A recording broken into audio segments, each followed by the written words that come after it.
Great. Well, let's kick it off. It is 5:05, so we'll get into it. Welcome everyone to today's webinar. As the title suggests, we are going to be discussing a 2024 update on AI and college admissions, specifically what's new. So both of these fields are moving extremely quickly, and there's a lot of research and development that's going into AI on a daily basis. And so because these two fields are moving so quickly, for college counselors that are in the audience, it's extremely important to know how this intersection is shifting. So before I hop into the content for today, I briefly want to go over what the agenda is and what I will be talking about. So I will be talking for about half an hour to 35 minutes, and then we'll go ahead and do Q&A after for about 10 to 15 minutes, depending on how many questions you all have. So to start up, agenda, I'm going to be talking about the 5 big questions. Namely, first, we're going to look at how students are currently using AI in college applications. Then we'll take a look at how universities are adapting. So coming across the other side, what universities are doing to address this. Third, we'll then get into the meat of today's presentation, which is what is AI? What's going on behind the scenes? And specifically, what are its strengths and weaknesses as they specifically pertain to the college application process? Then we'll look to the future and we'll take a look at where we're going to be in 3 to 4 years. And then finally, culminating in the exact question that I want to answer in this webinar for you: how can college counselors effectively adapt to changing times? But before we hop into the actual content, first allow me to introduce myself. My name is Ajay, and I did my undergraduate education at Caltech, where I started when I was 16 years old. I focused on studying artificial intelligence for all 4 years while I was there, and I used some of that knowledge when I built the software that is currently used to help guide the Mars Rover on a daily basis. On the side, for over half a decade, I've been a private college admissions coach, and most recently, I founded a platform called Athena, which, in short, helps students use AI the right way within the boundaries of what universities deem is acceptable for their college applications. Wonderful. So let's start talking about how students are currently using AI in college applications. Now, I'm a huge research guy, so I love looking at studies. And ChatGPT came out approximately 2 years ago, and that's been enough time for plenty of research firms to do studies and surveys to figure out how students are actually using AI in a variety of ways. And today we're going to focus on college applications and college admissions. So 30% of this past admissions class used AI for help in some way, shape, or form on college application essays. It's further divided into 2 subcategories. Half of them are using it for brainstorming. So that's something along the lines of, there's a prompt, I'm a high school student, I don't know where to start, so I decide to ask AI for help to get my creative juices flowing. The second half of students used AI to write some portion of their essay for them. That could be anything from a draft or an outline that they then later edited to the final contents of where they actually ended up and the final essay, which they submitted to colleges. So even though university policies do allow for some of this AI use, it might be surprising, but both groups are actually using AI incorrectly. And that's because it's not their fault, but most high school students don't understand the nuances of how different AI models were built. And without understanding how AI works underneath the hood, it's extremely hard to know how to use it correctly and what might be inadvertently harming their own college applications. So that's an overview of how students are currently using it. And coming to this upcoming year, so that's the 2024 to 2025 application cycle, this number, which is 1 in 3, jumps to as high as almost 1 in 2 of students that are considering using AI for some form of help on college application essays. So as college counselors and guidance counselors and principals and consultants, it is extremely important to appropriately guide students the right way when it comes to determining how to use AI most effectively and appropriately in college applications. Now let's take a look at what universities are doing on their side. So every single week, I make sure to take a look at the top 100 universities, and I see if they have any new policies coming out surrounding how AI is allowed to be used when you apply to them. Now, among the top 100 universities, 20% or 20 of them have ethical policies set out surrounding how AI can be used in the application process. Now, broadly speaking, they fall into 3 buckets.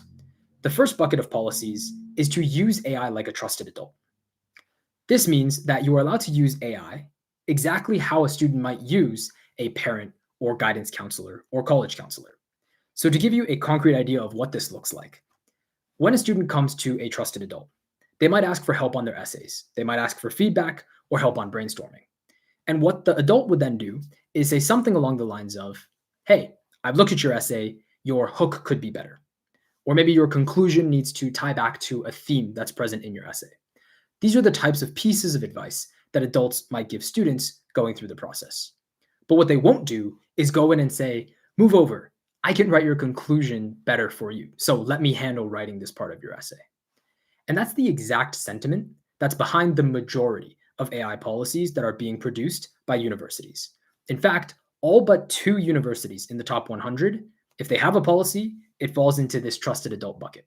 So that's things like the Common Application, Caltech, the UCs, like UC Davis, UC Irvine, or UC Berkeley. Now, turning to the 2 universities that don't fall in this bucket, notable exceptions. The first is Brown University. They explicitly only say you can use AI for proofreading. So spelling and grammar checks only, but nothing else. And then really the key standout or anomaly is Villanova University, where their policy says do not use AI whatsoever. But they're the only university in the top 100 that has set a policy like that. Now, looking at some of the specifics within policies, within the trusted adult bucket, let's take a look at some of their policies. Number 1, the Common Application. Their only wording as it pertains to AI, or their only reference to AI in their policy, is that fraud is defined as submitting the substantive content or output of an AI platform. So it's exactly like how the trusted adult bucket works. You can't use it to write any final words, but you are allowed to use it for brainstorming or advice on your essays. Caltech is very similar. In fact, they hit it directly on the nose. Ask yourself whether it would be ethical to have a trusted adult perform the same task you are asking of AI. And the UCs fall in line as well. Students may receive advice on content and editing from AI software, but anything final has to be their own.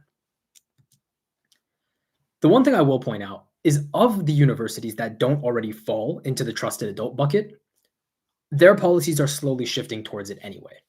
So Brown University, which we just discussed, in 2024, their policy is that you can use AI for proofreading. That's acceptable. But in 2023, the prior year, they actually fell in the bucket with Villanova. You couldn't use AI whatsoever. So any policies that aren't already in the trusted adult bucket are slowly heading there if they aren't already.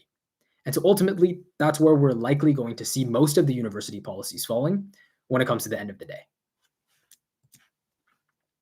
Now, the last question that I want to address regarding this university section is whether or not they use AI detectors. The reason I want to answer this question is because this is a question that I've received from many students, and you might receive the same. Generally speaking, in the spirit of transparency, no. Most universities do not use AI detectors, and namely because there are concerns over their accuracy. It's highly likely that this will be an ongoing battle, almost, between AI detectors and other platforms that attempt to help students subvert AI detectors. This is going to be a constant battle back and forth, and students definitely do not want to be caught in the middle of it if universities ever do choose to go back to using AI detectors. But for now, generally speaking, no, universities do not do this. So now let's hop into the meat of what I want to talk about today. What is AI? Now, AI, if you remember just a single sentence from this entire presentation, AI is a program capable of extremely accurate prediction. Notice that I did not say a program capable of human intellect or a program capable of cognitive function or higher level thinking. It's just extremely accurate prediction. To understand how AI was able to get to this stage and why it's just doing prediction, it's important to understand what is going on beneath the curtain of AI.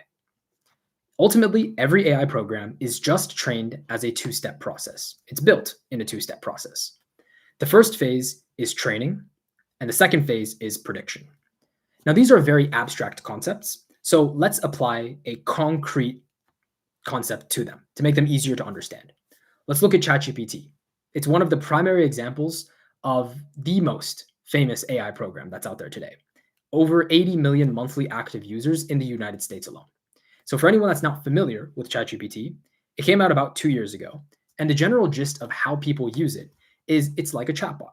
You can type in a question and it will respond, except its responses seem extremely intelligent and reasonable. But that's all it is. Now, let's start by understanding how it was built. So in phase one of training, ChatGPT began as a blank program, didn't know anything at all.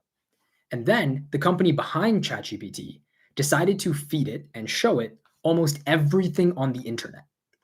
That's everything from Wall Street Journal articles to Quora posts to book PDFs on Amazon to Reddit forums.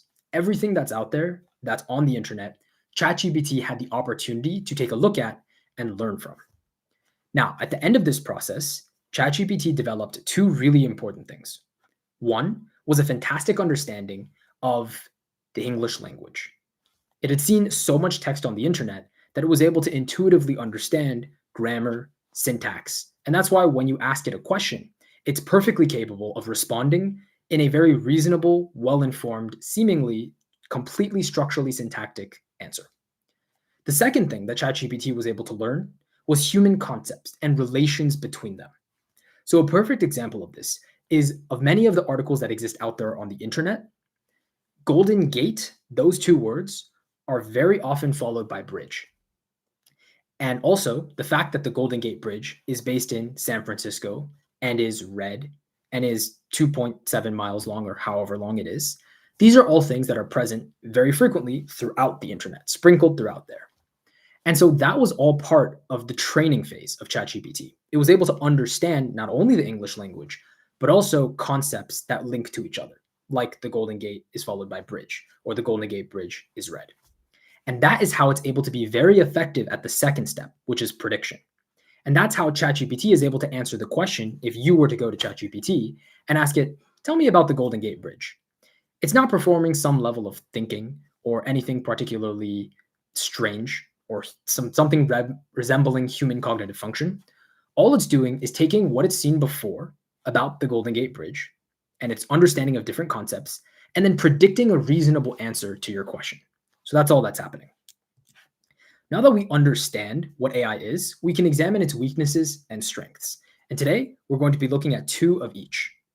Weakness number one is that AI is really bad at recreating an authentic voice. Well, why does this matter? Well, anyone that's sitting on this call knows that the number one thing a student needs in their college application essay is an authentic voice, because that's how they're going to stand out and convince an admissions officer that they are the right fit for a given university. And so if a student is using AI to write a portion of their essay, it's going to lack that really key authentic voice that every successful essay needs. And that's why students should not be using AI to write any portion of their final text. To hammer this point home, let's take a look at two different essays that are on your screen. On the left side of your screen, there's an AI written essay that's highlighted in red. And on the the right-hand side of your screen, there's a real essay. So let's look at the AI written essay, highlighted in red. Setbacks are not to be feared, but embraced. They are opportunities for growth, discovery, and ultimately success. My journey through high school, we don't need to read the rest. But the point is, this specific essay, there's no human soul behind it. Nothing about it necessarily draws me in. Compare that to the real essay. Several benches over is an elderly Chinese man with one leg amputated, sitting in a wheelchair, his arm shaking as he lifts his fork to his mouth. All around me, I see people talking with each other, but no one's talking to this man. Immediately, I can see an anecdote. I can see it from the student's perspective, and I can also hear the high school voice of someone in high school trying to figure out what to do in this situation. So, night and day between an AI written essay and a real essay. And that's why it's important to instruct your students. Not only is it critical for them not to use AI for any final written text because it's against university policies, but even they shouldn't be using it for outlines or drafts. Because if they start with a first draft or a first outline that's AI written, even if they try to re-inject their raw authentic voice, it's nearly impossible. It would be very hard to go from the left-hand side of your screen over to the right-hand side of your screen with just a high school student figuring out how to make tweaks. It's virtually a different essay. So, to reiterate the point, AI not to be used to write any portion of text if it's a first draft, a second draft, or final essay, regardless. But this point is also backed by research. The fact that AI lacks this authentic voice and all kind of sounds the same, this bland general mix of voices all congealed together. So there was a research study of a couple hundred creative writers. And creative writing is fairly similar to college applications, and so I think there are some parallels to be drawn here. Now, in this research study, they gave some portion of creative writers the ability to use AI, and then another portion were not allowed to use AI. And the takeaway from this study was that using AI makes a story much more likely to be similar to others from writers who are also using AI. So that really hammers the point home. AI is not able to replicate some authentic, unique voice, and if it's not there, a student's application will be weaker for it. Let's move on to weakness number 2. AI is only as good as what it has actually seen. And this is a subtle one. Bad data in, bad data out is what this principle is called. Remember back to how ChatGPT was trained. It saw everything on the internet. And just like with the Golden Gate Bridge, how it's able to predict an appropriate answer based on what it's seen in the past, it will do exactly the same if a student asks it about college applications. So this is very notorious. Out there on the internet, it's well known that there is a lot of advice that is very, very poor quality. It's often from students who got into top universities who think they know why they got in, and as a result, they're well-intentioned and are trying to help others. Unfortunately, no one truly knows why they got into any given university. And when I was discussing this type of feedback and advice out there on the internet with a top 10 university admissions director, he described it as the blind leading the blind. And therein lies the problem. Unfortunately, that's exactly what ChatGPT has seen. And that's what it's going to base its response on when it responds to a student. So in essence, if a student uses ChatGPT directly to ask for feedback on their essay, it's almost akin to just posting on Reddit or Quora and taking strangers' advice. Because remember, that's exactly what ChatGPT is basing how it's going to accurately predict an answer to the student's question. So now let's turn to strengths. Strength number 1 is a direct counter to this weakness that we were just looking at. AI can actually be refocused to give good advice, but it takes some work. And in this webinar, I'm going to give you 3 different options on how you can advise your students on how to best use AI, now that you understand its weaknesses and one of its strengths. So option number 1 is to tell your students to give ChatGPT more instructions. I will caveat this by saying even this approach is not going to completely eliminate the poor quality advice that ChatGPT will spit out. The other problem is a lot of the advice that students were giving online sound plausible, even though they're wrong. So it'll be very hard for students to be able to parse out what is right and what is wrong, because everything will sound plausible. But at least doing this is better than doing nothing at all. So what they should do in this situation is come to you, a college counselor or a private consultant, and ask, what do you think makes a good college application essay? You talk to them and you say, well, ultimately it entails, and maybe you say, authentic voice and showing, not telling.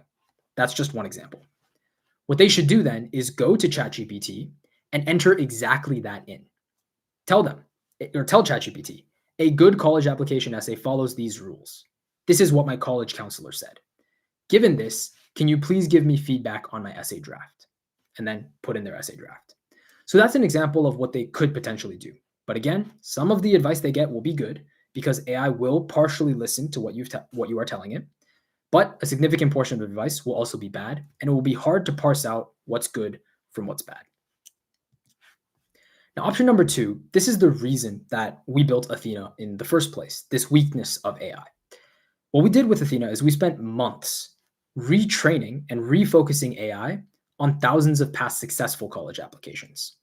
And so when students use Athena, it's the same basic AI model that ChatGPT is using, then on top of it, months of retraining and refocusing on these successful college applications.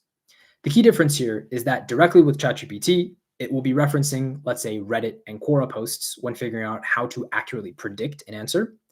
The difference here is instead of relying on those, Athena will be relying on thousands of past successful applications. And so that's option number 2 for students to do. Now, if option number 1 and option number 2 both don't necessarily appeal to you, then option number 3 is the remaining route. Tell your students just not to use AI at all. AI is very, very useful, and it has plenty of strengths. But the one downside is if you aren't sure about the quality of feedback and the quality of advice that AI is giving, then it's really hard to justify using it whatsoever. And so if at minimum, option one is not good enough from a ChatGPT perspective, then the ideal route is to tell your students not to use AI at all and just caution them about what its strengths and weaknesses are. Now, strength number two is 24/7 availability. And trust me, students really love this one. So anecdotally, at least, I can tell you that Athena partners with a variety of public high schools. And this past cycle, there was a Southern California-based high school where we saw students submitting essay requests to our automated AI system for feedback at 11 p.m. all the way until 4 a.m. We saw some students submitting 30 essay requests for review in a single day, and their essays were rapidly getting better since they were iterating on them and integrating that feedback in. So the ability to have 24/7 availability for personalized feedback on their college applications is something that students particularly enjoy, and it's also something that helps students improve their applications as a whole. Now that we understand everything from what the current situation looks like to strengths and weaknesses and what AI is, let's turn to look at the future and see where we will be in 3 to 4 years. Generally speaking, college applications will be defined by 3 primary hallmarks. The first is hybrid essay guidance. There's no better way to explain this than giving an analogy. The analogy I like to use here is like a card catalog versus the internet. So imagine a student that was having to write a research paper that would have to use a card catalog, and compare that to a student who has the same task, but they have access to the internet. Student one would originally have to go to a library, look at the card catalog, pick out a set of books to use, and then ultimately try to use that to go write their research paper. That is a very slow process, manual process. Compare that to a student who is allowed to use the internet and can Google tens of thousands of research papers at the tips of their fingers whenever they need, however they want. Drastic difference in quality of life between these two. And it's a similar difference when it comes to what AI is going to look like in just a couple years, and even right now. The easiest way to explain this, in addition to the analogy, is this 2-part schematic. So on the left side of your screen, we see the before 2024 world, where if students want help on their essay drafts or any part of their college application, they'll go to their counselor for help. So that's you. And you'll sit there and you will help them maybe with the brainstorming process, maybe all the way to draft 1, draft 2, maybe draft 3 if you're lucky, and then they submit the essay. Compare that to the schematic of 2024 and beyond, where it's a hybrid model where AI and counselor are working together to give students 24/7 support combined with the human touch. And so the difference here is students can then have AI help them with the brainstorm to draft 1, to draft 2, all the way to draft 10, or in the case that I told you before, all the way to draft 30. And once the student has done that and refined it through AI help, in terms of giving them feedback on what works and what doesn't, they can then call on their counselor, which is you, to give your invaluable human touch at the last moment, to really take that draft to the next level. And so when you have students that are functioning in the before 2024 world compared to the 2024 and beyond world, one set of students will be submitting effectively, you can think about it like a draft 3, and the others will be submitting a draft 11. And the students that have this hybrid AI counselor approach ultimately are going to get to the places that they want to go in terms of the universities that they'd like to attend. Hallmark number 2 is a more equitable playing field. The ability to have 24/7 college application help for anyone at any time levels the playing field in terms of access to high quality resources and making sure that students have personalized feedback. And hallmark 3 is well-defined AI policies. So as we've mentioned, universities are slowly introducing new ethical AI policies, and already most of them fall into the trusted adult bucket. But given that AI is going to be such a powerful technology going forward, and students are likely going to use it when they enter the workforce, it's important that they get exposure to AI tools early on. And as a result, a lot of universities are setting up policies which don't ban the use of AI, but rather explain what the appropriate way to use AI is. And as we go into the future, we'll have a well-defined set of policies, likely for every single university. So everything culminates in this final question. How can college counselors adapt? How can you adapt to these changing circumstances? Now, on this slide, I'll give you the hard version, and on the next slide, I'll give you the easy version. So the 3 core things that you can do for this upcoming admission cycle or this upcoming year is number 1, educate students on what AI is and is not. It's very important that students understand the strengths and weaknesses of AI so they can figure out how best to appropriately apply the technology. As we've said, a lot of students are using ChatGPT straight up, whether it's even for brainstorming or advice, and they aren't doing option 1, 2, or 3. And so educating them on what AI can do and what it can't do is important to help them understand which of the options they should choose. The second thing you can do is finalize which of the 3 options you believe in most. And then you can suggest that to the students that you work with. And then number 3 is keeping up to date on how the AI field is changing because it moves extremely quickly. And so this will involve selecting newsletters and news publications to follow and keep track of to understand how AI is changing in the coming months. Now, the easy version. I want to abstract as much of this as possible, since when worlds are changing quickly, it can be tough to keep up. So first off, the Athena platform has educational content, which teaches students everything they need to know about AI. We've put together a 35-minute mini course on AI and college admissions. So students can learn everything that you learned here today, plus a little bit more.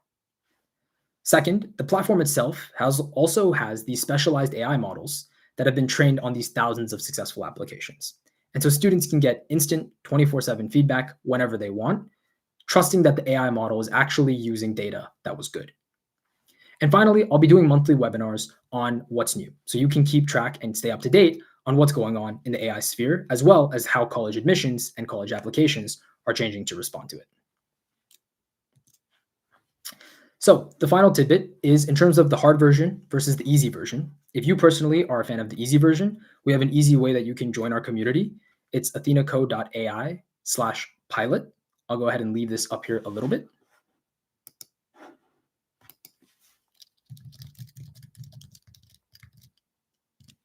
I'll go ahead and also type that in the chat.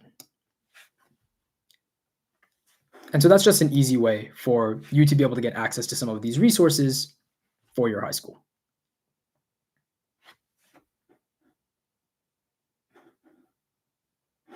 Great. So let's go ahead and move on to, before we hop into Q&A, let's do a quick demonstration. So I'd like to take a look at what a bad use of AI is versus a mediocre use of AI compared to a good use of AI. And this can help guide you in terms of understanding how different types of students might be using AI. So first up, let's go to chatgpt.com. Now over here, what we'll see is a very simple interface. This is the main ChatGPT site. And let's do some role play here. Imagine I'm a student and I'm looking for some feedback on my essay. It's August 8th right now, so maybe I've written my Common App essay for a little bit, and now I'm ready to go. So I might go ahead and message ChatGPT something along the lines of, hey ChatGPT, I am looking for feedback on my college application essay. Here it is. And it's possible that what I do here is paste in a sample college application essay. So heads up, this essay is an essay that a real student wrote this past application cycle, and I have gotten permission to use it in this demo. So let's go ahead and click send. So in this case, we'll see that ChatGPT spits out a lot of advice that sounds plausible. It identifies strengths, it takes a look at areas for improvement, and it gives me some feedback. Unfortunately, it also automatically gives me a suggested revision, and it tries to rewrite my essay for me. So as we can see, this would be a bad use of AI because a lot of this information sounds plausible, but it's based on the Reddit and Quora forums that ChatGPT knows about. Now let's go ahead and look at a mediocre version of using ChatGPT and AI. At minimum, what I could do if I was a student, and this is going to be option 1 that I was talking about, I could say, hey ChatGPT, my college counselor told me that this is what entails a good essay. Let's say authentic voice and showing, not telling. Given this, can you please give me feedback on my essay? And we can paste it in again. This time, we can see that it focuses on grading this essay up against what we have determined was a rubric. But at the same time, it will keep giving feedback on top of that, and students will not know whether this is appropriate feedback to integrate into their essay or not, because it's hard to know whether this is actually good feedback or not. Everything sounds plausible. Now let's take a look at an example of a good use of AI. So I'll go ahead and show you Athena. Now, when students come in here, instantly, they can keep track of their college applications and add new schools that they're planning on applying to. But most importantly, let's pretend I'm looking for an essay draft. I can go over to the left side here. And for example, we were looking at a common application essay. So let's go ahead and look at it again. This is the same essay that we just looked at. And what a student can do in this case is simply click grade. And what's going on behind the scenes here is Athena will take a look at these thousands of essays that we've aggregated, and it has already picked out core requirements of what made these essays successful. In the 30 seconds that this model is taking, it's evaluating the student essay up against this core set of requirements that actually works, that made application essays fantastic. So it's already done. We take a look at the overall grade that students will receive immediately. It's a B+. We'll see a quick overall synopsis of what this essay does well and what it could do better. And then we'll take a look at a requirement by requirement breakdown on how this essay performs against the variety of techniques that worked for all other past successful essays. Number one is whether the essay is effectively able to emotionally connect with the reader. So are they able to get the college admissions officer to root for them? There's a subgrade, an explanation, best part of the essay, and where improvement is needed. And so this is done for every single requirement. For common application essays, there are a total of 5, but for supplemental essays, there are different models that grade those. We see pleasurable read with satisfying ending, whether the voice is authentic, whether the student is actually telling a story and has narrative cohesion. The next part is techniques you may want to consider. Across these thousands of essays, the same several hundred techniques repeatedly popped up as students use these to level up their essays. And what we'll do is we'll pick the top 3 to 5 techniques that best work with what the student already has, and then we'll suggest them to them in the techniques you may want to consider section.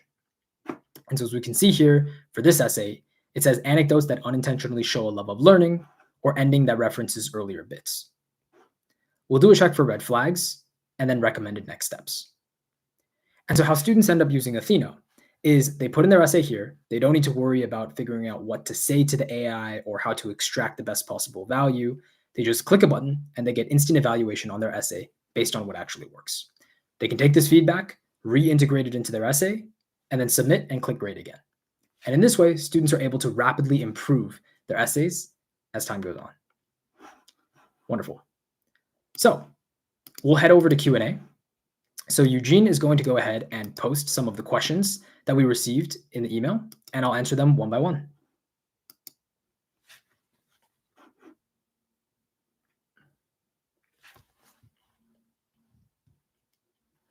How is AI being used to support students with learning challenges?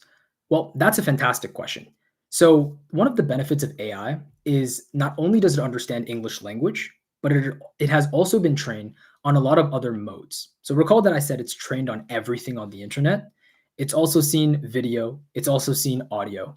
And so one great way that AI is being used to help different students with different learning types and certain challenges is the ability to convert content for different types of learners. So you might have some visual learners compared to some audio-based learners versus spatial learners. And AI is great at reformatting content automatically to allow to have catered content based on what a student's learning type is. And I'm sure that there are platforms currently being worked on, which is going to expand this really key functionality of AI everywhere.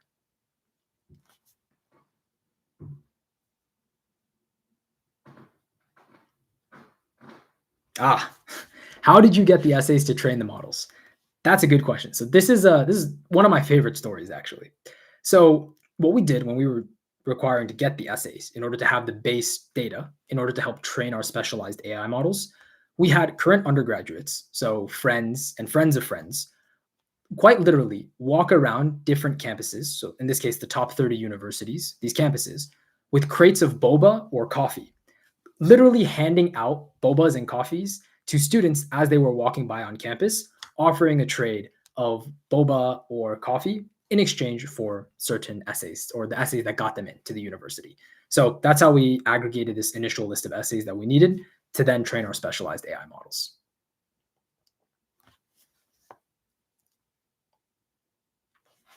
Okay, third question. What impact does AI have on the accessibility of college admissions for underrepresented groups? Okay, I'm glad this question popped through. So I think that AI's single biggest strength is the ability to finally level the playing field for everyone in college admissions.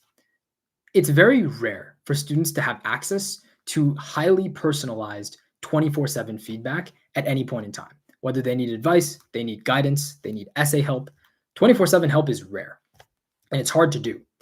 And so historically, there's been a very, very different set of resources that different groups have been able to access. And so the fact that AI is able to bring the cost down and also just give personalized feedback to everybody, that is really going to make a case to allow underrepresented groups, whether it's racially underrepresented or socioeconomically disadvantaged people, to have a leg up in the college admissions process compared to even just 3 or 4 years ago. So I'm really excited for the social impact that AI can have on our ecosystem.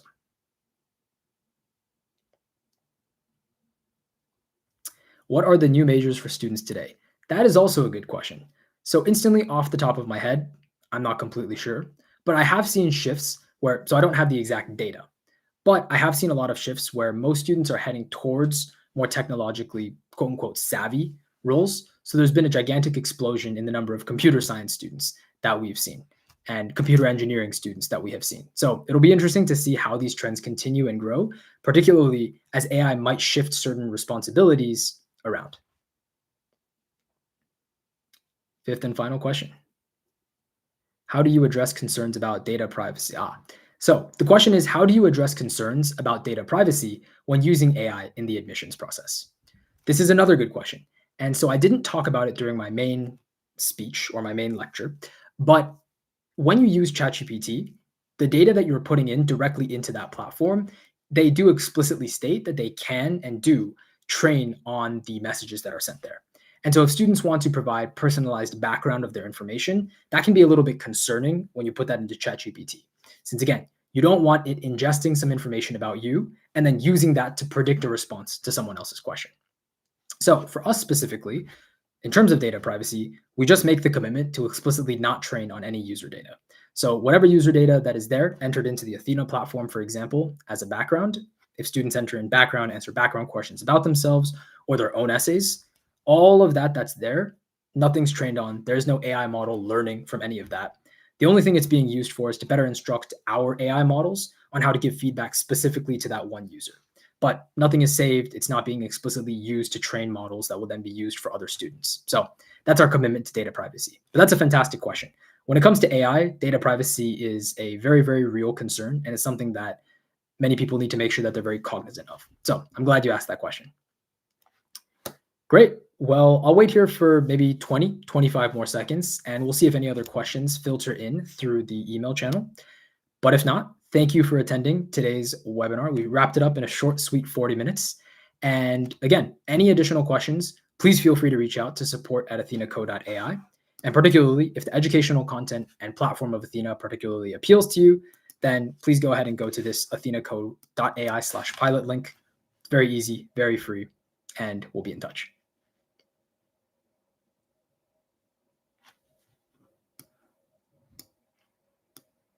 Great. No more questions.